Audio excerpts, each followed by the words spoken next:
안녕하세요. 네, 안녕하세요. 네, 네, 간단한 자기소개 부탁드립니다. 저는 정신건강의학과 전문의 이호선이고요. 예. 지금 이제 서울 서대문구 쪽에서 개인 의원을 운영하고 있습니다. 네. 네, 오늘 제가 궁금한 게요. 원래 가족은 가까이 있는 존재지만 가까이 있기 때문에 더욱 나를 힘들게 하는 부모의 특징이라고 할 만한 게 혹시 있을까요?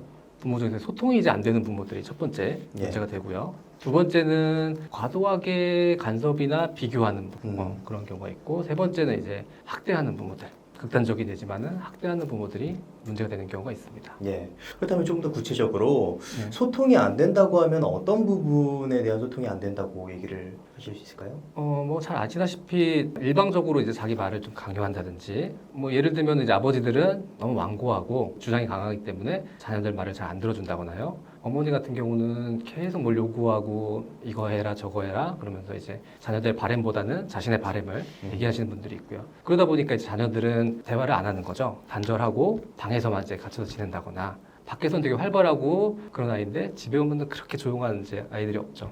그렇게 돼서 단절이 되는 경우가 있습니다. 그럼 두 번째 특징의 간섭과 비교는 어떤 게 있을까요? 예를 들면 자녀를 비교하는 부모님들이죠. 과거에는 이제 형제가 많으니까 뭐 형이랑 비교한다거나 누나랑 비교한다거나 뭐 그런 경우가 많은데요. 지금은 이제 한 명 아니면 두 명 가족이 많지 않습니까? 그러니까 다른 이제 동네에서 특히나 이제 잘 나가는 엄친아 같은 사람들이죠. 그런 학생들과 비교를 한다거나, 아니 매스컴에 나오는 이제 그런 학생들과 비교하는 경우도 많습니다. 세 번째 특징 같은 경우는 학대인데 예. 학대인지 모르고 하는 부모님의 어떤 그런 특징, 행동이라고 할 만한 게 혹시 있을까요? 학대인지 모르고 하는 경우는 일단 뭐 방임이 있겠죠. 네, 예전에는 과거에는 이제 방임이 학대의 요소에 들어가진 않았거든요. 현재에서 제일 이제 중요한 학대 중에 하나는 방임입니다. 물론 이제 뭐 밥도 챙겨주고 뭐 돈도 주면서 키울 수는 있겠지만은 뭐 정서적인 방임도 그런 방임에 들어갈 수가 있겠습니다. 사실 어떻게 보면은 내가 이렇게 밥 해주고 뭐 이제 키워주고 네. 이거면 충분하다라고 생각하시는 부모님들이 꽤 많을 것 같은데 예, 예. 정서적 교감이라는 게 굉장히 중요한 요소가 될 수 있을 것 같아요. 그렇죠. 이제 정신의학 쪽에서 봤을 때는 여러 가지 이제 정서적인 교감 방법이 있겠지만요. 즉각적인 반응을 제일 중요시합니다. 예를 들어서 자녀가 떼쓰고 요구할 때 그게 이제 된다 안 된다를 빨리 얘기해 주는 게 좋거든요. 그러니까 어떤 부모들은 안 된다고 하는 말하기가 힘들어서 그거를 좀 늦추다 보니까 자녀가 이제 방임을 당하는 이제 그런 느낌을 받을 수도 있고요. 그렇죠. 그래서 이제 빠른 반응, 이제 그것이 가장 중요합니다. 그다음에 이렇게 지금 세 가지 특징에 대해서 말씀해 주셨는데 네. 이런 세 가지 특징의 부모가 곁에 있으면 네. 결국에 자녀에게 어떤 영향이 가서 어떻게 변하게 될까요? 그것도 이제 개인 차가 좀 있습니다. 어떤 분들은 뭐 그런 스트레스나 나쁜 영향이 있지만 정상적으로 잘 커가는 이제 그런 분들이 있고요. 어떤 분들은 이제 그게 발달이 잘 안 되는 분도 있습니다. 이제 그거는 개개인의 차이가 있기 때문에 꼭 이런 가족이니까 너는 문제가 이렇게 생길 거야. 아니면은 뭐 문제가 안 생길 거야. 이렇게 말하기는 좀 어렵고요. 형제들마다도 다 다르니까요. 우울증이 있는 형제도 있고 없는 형제도 있거든요. 같은 이제 환경에서 자랐지만. 그래서 최근 연구에서는 사실 생물학적인 원인을 많이 찾긴 합니다. 그러니까 가족력이 우울증의 가족력이 있다거나 가족분들의 이제 자살하신 분들이 있다거나 이런 경우는 다른 사람들보다 예민하거나 우울감에 잘 빠질 수 있다. 이런 것들을 좀 명심해 주시는 게 좋고요. 아니면은 스트레스가 아주 극한에 있는 경우죠. 근데 사실 여러 가정에서 사는 사람은 없지 않습니까? 그러니까 본인이 한 가정에서만 살았기 때문에 우리 가족이 문제가 있는 건 알지만 어느 정도 문제인지 잘 모르시는 분들도 있으세요. 그냥 어렸을 때부터 나는 그냥 살고 싶지가 않았어요. 초등학교 때 그런 사람은 사실은 많이 없거든요. 예. 초등학교 때 죽음에 대해 생각하는 사람은 없죠. 그냥 오늘 하루 뭐 하고 놀까, 어떤 일이 재밌는 일이 있을까, 무슨 장난을 칠까 이런 생각들을 많이 하는데 어떤 분들은 면담하다 보면은 아주 어렸을 때부터 나는 이제 그만 살고 싶어. 난 이제 곧 언젠가 죽을 거야. 이렇게 생각하시는 경우가 많은데 그거를 이제 다른 분들하고 내가 힘든 거에 대해서 얘기를 많이 해보는 게 좋습니다. 그래서 내가 다른 사람들하고 어떻게 다른가 이거를 볼 수 있는 게 좋죠. 예. 앞서 이제 세 가지 부모의 특징에 대해서 말씀해 주셨는데 네. 사실 그렇게 행동하는 원인이 있을 것 같거든요. 그런 원인은 어떤 이유 때문에 그렇게 하는 걸까요? 가장 큰 원인은 부모도 어디서 교육을 받거나 그러지 않거든요. 내가 부모가 되니까 어디서 교육을 받고 어떻게 키워야지 이런 것보다는 본인이 살아온 대로, 살아온 방식대로 하는 경우가 많습니다. 그래서 자기도 모르게 자기가 당했던 일들을 반복할 수 있는 거죠. 나는 이제 좀 맞고 자랐다, 어릴 때부터. 그러면 자기도 모르게 이제 맞아야지 애들은 크고 정신을 차리다 이렇게 생각하는 경우도 있거든요. 그래서 학대가 이제 대물림 되는 경우도 있고요. 어쨌거나 이제 이런 교육 같은 것들이 좀 미비하지 않나 이런 생각이 듭니다. 사실 그렇게 부모가 뭐 교육을 받지 않아서 잘 몰라서 그렇게 자식을 불편하게 만든다 하지만 그렇다고 자식이 어떻게 그런 문제를 개선해가지고 화목하게 지낼 수 있기가 참 어려운 것 같아요. 그렇죠. 그래서 사실은 부모한테 영향을 받는 거, 부모님한테 영향을 받는 거는 성인 이전까지는 어쩔 수 없는 부분으로 보고요. 성인이 되고 나서 이제 그거를 반복하는 거는 본인 책임이라고 봐야 되거든요. 네, 그래서 내가 여기서 이거 벗어나야겠다. 어떤 방법을 찾아내야겠다. 이런 거는 본인 의지가 사실 중요한 것 같습니다. 그렇다면 실제로 그런 관계를 개선시킬 수 있을까요? 저희가 이제 말씀드리는 거는 이제 정서적인 경험을 다시 한다. 이런 게 중요하다는 거죠. 내가 예를 들어서 사랑에 대해서 잘 못 받았어요. 그럴 수 있지만 성인이 되고 나서 어떤 친구들이라든지 여자친구라든지 만나면서 예. 우리가 이제 애정 관계를 경험할 수가 있거든요. 그럴 때 그냥 아무 생각 없이 그냥 내가 잘난 대로 그냥 똑같이 한다. 그런 문제가 있을 거 아닙니까? 그럼 그런 피드백들을 받으실 거예요. 사랑할 때는 이렇게 해줘야 되는구나, 사람한테. 이렇게 해주니까 상대방이 좋아하는구나. 이거를 알고 내가 거기서 개선해 나가는 거죠. 그런 것들이 가능합니다. 네. 내가 당연시 여겼던 게 당연한 게 아니구나라는 걸 깨달아야 되겠네요. 그렇죠. 그게 중요합니다. 네. 그렇다면은 조금 더 구체적으로 가족 간의 관계를 개선시키는 방법으로는 네. 좀 어떤 방법을 사용하는 게 좋을까요? 일단 사실은 이제 제가 쓴 책에서도 계속 나오는 얘기지만 어떤 걸 정확하게 보는 게 중요하다라는 게 있거든요. 그래서 우리가 이제 오랫동안 알아온 사람들은 이제 여러 가지 감정들이 켜켜이 쌓여 있거든요. 이 사람에 대한 감정이 있는 거죠. 예를 들면 뭐 아버지에 대한 감정이 있다. 근데 어릴 때 너무 힘들게 한 아버지는 거기에 대한 이제 안 좋은 감정들이 쌓여 있죠. 예. 근데 아버지가 현재는 지금은 좋아요. 나한테 뭐 잘못하는 게 없는데도 불구하고 뭔가를 하면은 저 사람이 또 나를 해치려고 할 거야. 잘못하고 있어. 이렇게 생각할 수가 있거든요. 그래서 이제 그런 감정들을 걷어내고 밑에 있는 본질을 보는 게 중요할 수 있습니다. 나는 이제 예를 들어서 아버지 어머니가 너무 안 좋아해요. 근데 이제 객관적으로 이제 그 사람을 봤을 때는 뭐 아버지 어머니가 되게 잘 사시고 경제적인 지원도 많이 해주고 심지어 이제 지금 독립해서 살고 있는데도 집도 다 해주셨거든요. 그런데 부모님에 대해서 불만을 계속 얘기를 하고 다닙니다. 근데 그거는 이제 본인이 그렇게 느끼시는 거니까 당연히 그럴 수 있죠. 근데 다른 사람들한테 그 얘기를 했을 때 공감을 못 받는다는 게 문제예요. 부모님 그렇게 잘 나가시고 훌륭하신 분들인데 무슨 불만이 있니 네가? 나는 뭐 흙수저여서 집에서 땡전 한 푼 받은 게 없다. 근데 넌 집도 받고 얼마나 좋니? 이런 얘기를 들으면 예. 더 열받거든요. 더 열받고 네. 좋아질 수가 없는 거죠. 근데 그런 부분들이 걷어내고 봐야 될 부분들이지 않을까 싶습니다. 그렇게 걷어내고 보면은 나의 감정적인 부분을 걷어내고 사실 현상만 봤을 때 예. 어떤 걸 볼 수 있는 거죠? 어떤 도움이 되는 거죠?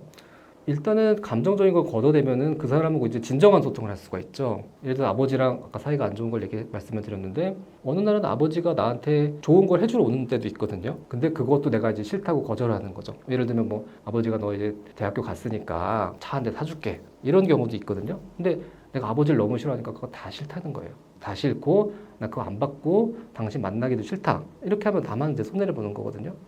이런 부분들이 있을 수 있죠. 그런데 사실 어떻게 보면 내가 아버지를 미워하고 어머니를 미워하는 그 감정 자체는 네. 내 감정이기 때문에 네. 그런 감정을 걷어내고 보기가 굉장히 어려울 것 같거든요. 맞습니다. 네. 그런 경우에는 좀 어떻게 감정이 자꾸 부정적인 감정이 올라올 때는 그러니까 이제 그 감정에 대해서 끊임없이 내 감정을 보는 거죠. 그러니까 내가 지금 화가 났는지 기분이 좋은지 이런 거 잘 모르시는 분들도 있거든요. 그래서 그런 부분에 집중하는 게 좋다 보고요. 그러니까 어떤 사람을 봤을 때 그냥 봤는데도 불구하고 올라오는 감정들이 있거든요. 그런 것들을 잘 알아야 된다는 거죠. 그럼 내가 그걸 이용할 수도 있습니다. 난 항상 아버지를 보면 기분이 나빠요. 집에 들어가기가 이거 싫죠. 내가 아버지를 미워하니까 보면 화가 나겠구나. 아버지를 볼 때 화가 나면은 그냥 자연스럽게 받아들이시면 돼요. 그러니까 그거를 과거의 경험 때문에 생긴 분노기 때문에 이거는 늘 분노가 치미는구나 이렇게 보시면 되고요. 예. 거기에 대해서 반응할 필요는 없는 거죠. 네. 그렇다면 우리가 이제 부모님에게 느껴지는 감정 중에서 좀 중요하게 다뤄야 될 감정들이 지금 분노 말씀해 주셨고 다른 감정으로는 어떤 감정이 있을까요? 거리감이라는 게 사실은 좀 중요하거든요. 강한 감정을 가질수록 좀 무리를 하게 됩니다. 예를 들면 이제 아버님이 이제 시한부 판정을 받았다, 중병에 걸리셨다 그러시면은 내가 이제 정상적인 성인 대 성인의 관계라면은 그냥 아버님을 현실적인 부분에 도와주실 거예요. 아버님이 이제 힘드시니까 옆에 있어 주신다거나 대화를 옆에서 해준다거나 아니면 경제적으로 조금 도와드리거나 이런 것들을 이제 할 수가 있거든요. 예. 근데 이제 감정이 너무 이제 과하면은 문제가 생기죠. 예를 들면 이제 죄책감이 너무 심하다 그런 경우는 이제 뭔가 찜찜한 거죠. 아, 아버지가 병에 걸린 게 나 때문에 그런 거 아닌가 이런 생각으로 빠질 수 있거든요. 그러면 이제 과하게 뭐 아버지를 모시고 뭐 산속에 이제 들어가서 막 이제 지낸다거나 자기 있는 가족들을 다 내팽겨치고 이제 그런 행동을 하는 거죠. 그리고 또 죄책감이 어디서 왔나 생각해 보는 것도 좋습니다. 사실 죄책감이라는 거는 상대방을 미워하기 때문에 오는 경우가 많거든요. 예. 아버지를 오히려 미워하기 때문에 이런 게 있구나. 내가 어릴 때의 감정이 아버지에 대한 미움이 이제 컸기 때문에 오히려 그거를 반대로 죄책감을 만들어내서 과도하게 아버지한테 이제 이런 것들을 매달릴 수도 있고 과도하게 해드릴 수도 있는 겁니다. 네. 네, 그렇다면 그렇게 계속 나의 감정을 들여다보는데도 불구하고 관계가 개선되지 않는다면 멀어지는 게 답이 될 수 있을까요? 다른 성인들과의 관계와 비슷하다고 보시면 될 것 같습니다. 네, 그런 이제 적정한 거리를 두는 게 사실은 이제 중요할 것 같고요. 뭔가 멀어진다고 해서 너무 괴로워하거나 아니면은 잘못되고 있는 거 아닌가? 그렇게 생각할 필요는 없다는 거죠. 뭐 예를 들면 거리가 아주 가깝다고 모든 가족이 친한 건 아니거든요. 어떤 분이 이제 결혼도 안 하고 뭐 어머니나 아버지와 이제 무조건 같이 살고 있어요. 그러니까 본인은 자기는 이제 여자한테 별로 관심도 없고 결혼 생각이 없어. 그래도 같이 산다고 생각할 수 있거든요. 근데 오히려 이제 어머니와의 관계가 예를 들면 너무 가까운 거죠. 예. 너무 가깝기 때문에 내가 이게 떨어지는 게 두려운 겁니다. 이 두려움 때문에 내가 다른 사람을 못 만나고 새로운 가족을 못 꾸릴 수는 있거든요. 네. 내가 잘 살 수 있는 기회가 있는데 그거를 포기할 수도 있거든요. 그런 감정적인 문제 때문에. 네. 사랑하는 사람을 만나도 뭐 예를 들어서 부모님 반대 때문에 결혼 못 할 수도 있고요. 내가 유학을 가서 꿈을 펼치고 싶은데도 불구하고 가족들하고 떨어지는 게 두려워서 못 할 수도 있거든요. 그게 여러 번 쌓이다 보면 이제 인생이 살기 어려워질 수밖에 없거든요. 네. 만약에 그런 경우라면은 이제 감정적인 부분을 파악해 보는 게 좋다는 것이죠. 결과적으로 감정에 매몰되는 게 아니라 감정을 이해하고 이용해야지 될 것 같은데 감정을 이용하기 위해서 우리가 어떤 노력을 하면 될까요? 내 감정을 좀 이용하는 거는요. 내가 그러니까 싫은 것도 할 수 있어야 되는 능력입니다. 좀 극단적인 얘기지만은 내가 밖에 나가는 걸 되게 두려워해요. 그렇다고 해서 내가 밖에 안 나가면은 어떤 사회적인 사람으로서 삶을 살 수가 없지 않습니까? 그럼 그걸 이겨내고 내가 밖에 나갈 수 있어야 되는 거죠. 예. 그래서 부모님이 나를 힘들게 과거에 했을지라도 예. 관계를 개선하기 위해서는 네. 싫지만 다른 행동을 해보고 그럼 이제 관계가 개선될 여지가 생기는 거잖아요. 그렇죠. 관계도 개선이 되고요. 내가 좀 더 자유로워지겠죠. 내가 늘 이제 미워하느라 신경 쓰는 에너지나 예. 너무 집착하느라 신경 쓰는 에너지가 줄어드니까 좀 건설적인 방향으로 에너지가 가겠죠. 그럼에도 불구하고 만약에 부모님은 여전히 나를 힘들게 한다라고 하면은 그때는 좀 어떻게 하면 좋을까요? 그럴 때는 이제 거리감을 사실 두는 게 맞습니다. 예를 들면 아버지가 매일 이제 술 먹고 들어와서 막 때리고 이런 분이 있거든요. 네. 근데 그래도 아버지니까 같이 살아야 되고 우리 가족은 또 뭉쳐 있어야 돼. 그러면 이제 다 같이 죽는 길이거든요. 그럼 하루빨리 이거를 분리해내서 이게 아버지를 위한 길이고 우리 가족을 위한 길이구나 이렇게 생각하시는 게 좋겠습니다. 감정을 통해서 현명하게 대처할 수 있는 네. 이게 포인트인 거네요. 네, 맞습니다. 그럼 마지막으로 하고 싶으신 말씀 있으시다면? 우리가 이제 사회에 나와서 친구들을 만나더라도 저 친구는 관심사가 뭔가 뭘 좋아하나 어떻게 했을 때 싫어하나 이런 것들을 다 파악을 한번 해보지 않습니까? 그런 것처럼 우리가 이제 가족을 봤을 때도 그냥 덮어놓고 어떤 감정에 휩쓸리기보다는 우리 아버지는 뭘 해주면 좋아하시고 뭘 하면 싫어하시는구나. 우리 어머니는 저럴 때 어떻게 행동하시는구나. 이런 것들을 좀 보셨으면 좋겠다 이런 생각이 좀 듭니다. 예. 네, 오늘은 이호선 선생님을 모시고 곁에 가까이 두면 내가 힘들어지는 가족의 특징에 대해서 알아봤습니다. 그리고 이러한 가족 간의 관계를 개선시키는 방법에 대한 이야기를 나눴습니다. 그럼 오늘의 심리학은 여기까지 하도록 하겠습니다. 좋은 말씀 해주셔서 감사합니다. 네,